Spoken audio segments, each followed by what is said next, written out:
long walks up Ben Nevis round Loch Lomond. We've got the very man who's done all the walks. He's been there, he's done it, and he's Brendan McQueen's going to speak about that in the second half of the show. But the first half of the show, I promise you something a little bit special, and this guy is. His name is Garry Moir, and the regulars to the show know that I love my cabaret and I love seeing good acts. Well, he used to be one of the best in Scotland, but found that he lost his way a little bit because people didn't want original comedy. Then he decided that one of the acts he impersonated, Billy Connolly, was, as always, a huge star. So he impersonated him. This is Garry Moir. Enjoy it. Hello there.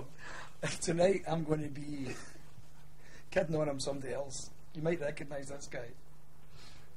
And they say silly things like, oh, it's alright for you men. It's a man's world. No, it's not. Not anymore. It used to be. Not anymore. And you think about it, you've got it made. Stand back and look at the big plasma screen. I always loved your act as Garry Moir and Garry Moir as Bedrock. Why did you have to take on somebody else's persona? Is it to get a living? It's to get a living, aye. And I sound like the guy, so in my outlook in life it's the exact same for the same area. When I was doing comedy as myself, I was getting compared to Billy Connolly constantly, and it became irritating. So eventually I thought, bugger it.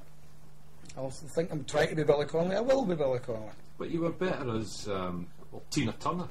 As Tina Turner turned into Billy Connolly, you were better as the guy that used to sing in Queen, Freddie Mercury. You were the best Freddie Mercury ever. Why did you pick Connolly? Because there's a million people doing that now.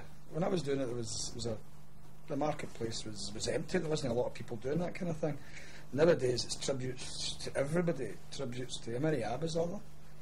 1 million ABBAs. You know? So I just decided I may as well go for it because he's a very popular comedian, and I find it so easy to do because I don't need to try. Do you do his material, or have you written? No, it's my own stuff. It's my own view on the world. So it's not as if they're coming to see like a film of Billy Connolly and all his material. No. It's the stuff I like to think that Billy missed. You know, the stuff that he left aside. Any other country, the gloves are off, slap pistols at dawn. A compliment. It's just part of our culture. We don't mean it. Tonight I'm not swearing at you. I'm swearing with you. Sharing my culture. I was watching the World Cup rugby there, which England won. Hooray! Wonder if we'll hear about that for the next 100 years. 66 can get dropped in there anywhere. You can be the school sports day, egg and spoon race. Oh, look at little Jennifer running along with her egg on the spoon there. Isn't that a lovely blue top she's wearing? In fact, I'm sure Bobby Moore wore a blue jacket on his way to Wembley in 1966, the day we won the World Cup. And my memory serves me right, I'm sure he had a boiled egg for breakfast in 1966. The day we won the World Cup. Right?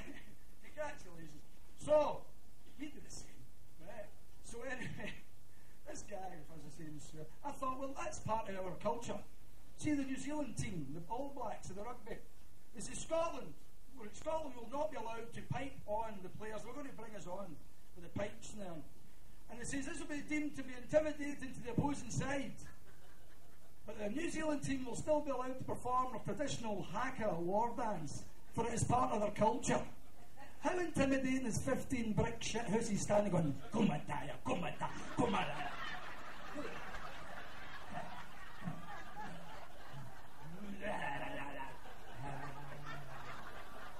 The Scottish guy, I'm really going to scrum with that. So, if that's their culture, we should give them our culture. We should have our own haka. When they finish, we do ours. Come ahead, you fucking prick. Aye, you bastard. You stick your tongue into me. 15 butt fastballs. Whoosh.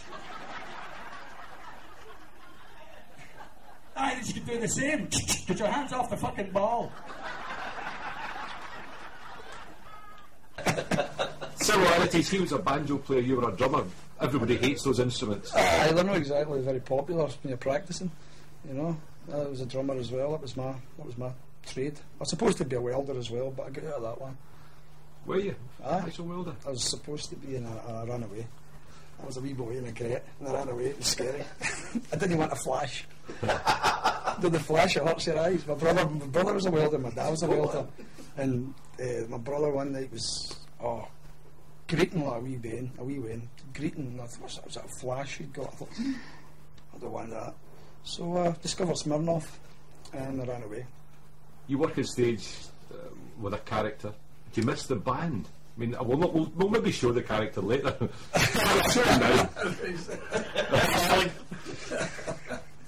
You should have shown them a wee minute ago. Nothing much to talk about. Well, I would like to say that there was an act up in Butlins when you were there, and I think it was Orville the Duck, and somebody stuck their penis in Orville's duck. That was a drummer. That was our drummer, Ian. No brains. That was a posh. That was his Sunday name. No brains. He thought he would do that because, well, you've heard the saying, "Go caduck," you know. Yeah. Well, yes, and he did, and you did as well. No, I wasn't getting anywhere near it after he did it. But the reason for asking the question: do you miss the band? Do you miss the band, or is there enough here with your mates? It's still as good. We've a good laugh, and the band thing's you know. And the advice I'd give to anybody is before you die, join a band. It's brilliant. It's one of the best things ever. It's just fun. And everything you hear about sex, drugs, and rock and roll is true. And how does your wife feel about that? She loves the sex, drugs, and rock and roll. So we're swearing tonight, and I'll talk about farting as well, because it wouldn't be this show unless I didn't. As I did speak about it. As ladies, do your arse a favour, stop holding them in. See, when you need a fart, it wants out, it wants to leave you. If you can't deal with that, right to fucking Joan Burney, right? Just fucking let it go. Fart away. Farting's good for you. There's two different types of fart. There's a good fart and there's a bad fart. It's like that advert on the telly now, Yakult. Good bacteria, bad bacteria. Good fart, bad fart. Bad fart's the one that doesn't behave like a fart and doesn't leave its signature, a smell. But it comes out your arse at 100 miles an hour and hurts you. Oh, Jesus Christ! That's a Ned fart. That's a fart with a fucking shell suit and a baseball cap on. A Stanley blade in each hand. Through your arse. Runs away and fucking steals a car. Then wins the lottery. Bastard. You fucker.